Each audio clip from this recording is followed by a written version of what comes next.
बिस्मिल्लाहिर्रहमानिर्रहीम। अस्सलामुअलैकुम। आज हम करेंगे 39वां idiom against the grain. Against the grain का मतलब ये है किसी चीज के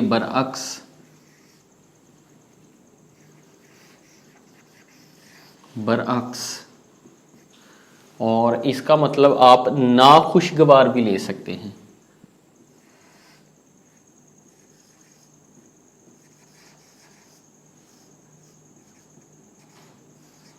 नाखुशगवार। अब हम अंग्रेजी में इसका तर्जमा देखें, कॉन्ट्रेरी टू वंस नेचर, किसी भी शख्स की फितरत के खिलाफ। यानी कि हमें पता हो कि फ़लाँ शख्स की फितरत जो है ये है, जैसे हम कहें कि फ़लाँ शख्स बहुत ही शरीफुन नफ्स है, अच्छी तबीयत का है, लेकिन वो किसी से झगड़ा कर ले तो हम कहेंगे कि ये अगेंस्ट द ग्रेन है। और फ़र्ज़ करें कोई शख्स जो है वो बहुत डिसऑनेस्ट है, बददयानत है, लेकिन वो अचानक कोई ऐसा काम करे कि वो बहुत ईमानदारी वाला हो तो हम कहेंगे ये अगेंस्ट द ग्रेन है। फिर ये हो कि एक शख्स है वो बहुत सहल पसंद है, आसानी पसंद है, सहूलत पसंद है, लेकिन वो एक मुश्किल काम कर जाए तो हम कहेंगे कि ये अगेंस्ट द ग्रेन है, कि उसने एक a difficult path to be followed, अगर किसी ने कोई मुश्किल रास्ता इख्तियार कर लिया हो उसको भी हम अगेंस्ट द ग्रेन कहते हैं। इन द ऑपोजिट वे, कि बिल्कुल उसके उलट, मुखालफ। अब हम आते हैं इसके ओरिजिन की तरफ। ये मुहावरा जो है कारपेंट्री के अंदर, जो ये तरखान जिसे हम कहते हैं, जो लकड़ी का काम करते हैं, उस लकड़ी के काम के अंदर जो लकड़ी है, यहाँ मैंने एक तख्ता बनाने की कोशिश की है लकड़ी का।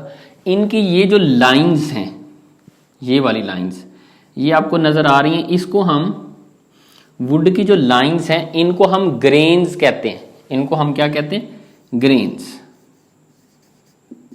जो लोग गांव से ताल्लुक़ रखते हैं या जिन्होंने किसी भी तरखान को या लकड़ी के काम करने वाले को देखा हो तो उनको इस चीज़ का अंदाज़ा होगा कि लकड़ी की ये वाली जो सतह है, ये जो ग्रेन है, एक तरफ से अगर हम काम करें तो वो स्मूथ है, वो मुलायम है, अगर उसके मुखालिफ समझ से काम करें तो वो खुरदरापन देगा और टूट जल्दी जाएगा।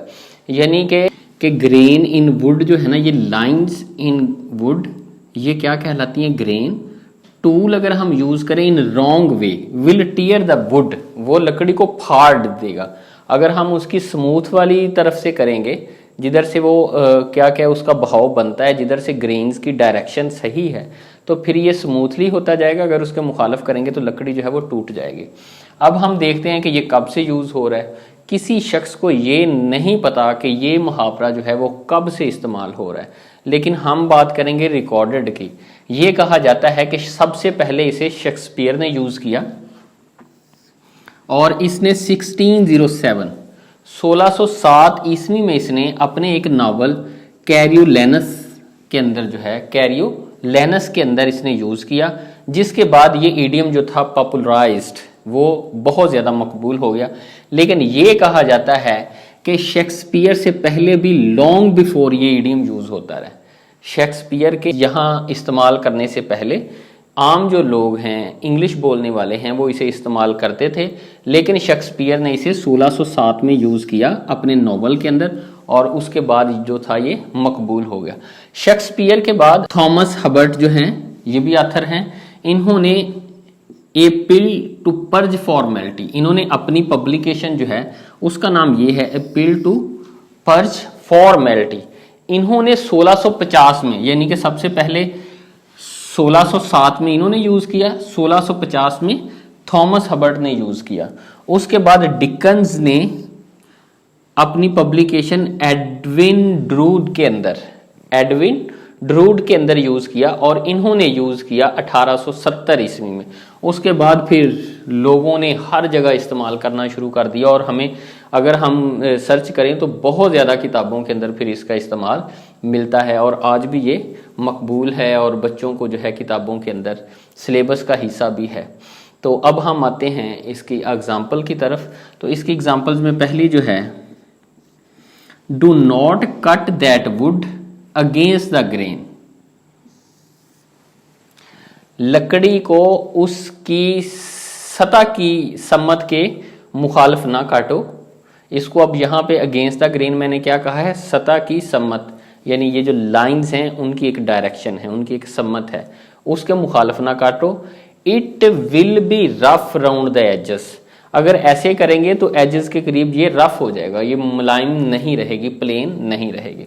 उसके बाद दूसरा सेंटेंस जो है, समटाइम्स बाज़ औकात we must take steps that go the grain, हमें बाज़ औकात ऐसे इकदाम उठाने पड़ते हैं जो हमारी फितरत के खिलाफ होते हैं। मिसाल के तौर पे एक शख्स है, उसको गुस्सा नहीं आता, वो किसी को मारता नहीं है, वो आमतौर पे लड़ता झगड़ता कम है, लेकिन कहीं ऐसे मौके आ जाते हैं कि उसको लड़ना भी पड़ता है, उसे गुस्सा भी करना पड़ता है। अब तीसरा जो है, अलीना इज लॉयल, अलीना वफादार है, and it went against the grain for her to become disloyal, उसके गद्दार होने में ये है कि वो अपनी फितरत के अगेंस्ट गई है, वो अपनी फितरत के उसने बरअक्स काम किया है। मैंने आपको पहले भी कहा था कि अगर कोई शख्स उसके अंदर कोई वस्फ पाया जाए, वो अपने उस वस्फ के, अपनी उस खूबी के खिलाफ काम कर दे, तो उस जगह पे हम अगेंस्ट द ग्रेन जो है वो कहते हैं। बिल्कुल ऐसे ही है कि अगेंस्ट द ग्रेन इस दफ़ा कोरोना की वजह से इम्तिहान नहीं हुए, जैसे हर साल होने हैं लेकिन इस दफ़ा नहीं हुए। तो मेरा ख्याल है आपको इसकी सारी समझ आ गई होगी। यहाँ भी मैंने ईडीएम को समझने के लिए एक डायग्राम बनाई है कि ये एक छोटा सा पुल है, लोग इस पे सफ़र कर रहे हैं, ठीक है।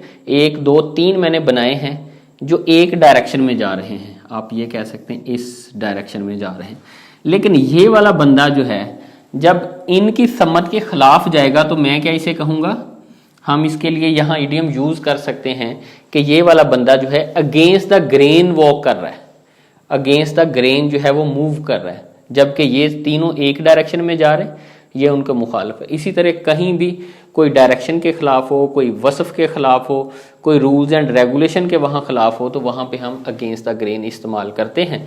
और इंशाल्लाह ये इडियम आपको नहीं भूलेगा, मैं उम्मीद करता हूँ। और अगले इडियम तक के लिए मुझे इजाज़त दीजिए। अल्लाह हाफिज़।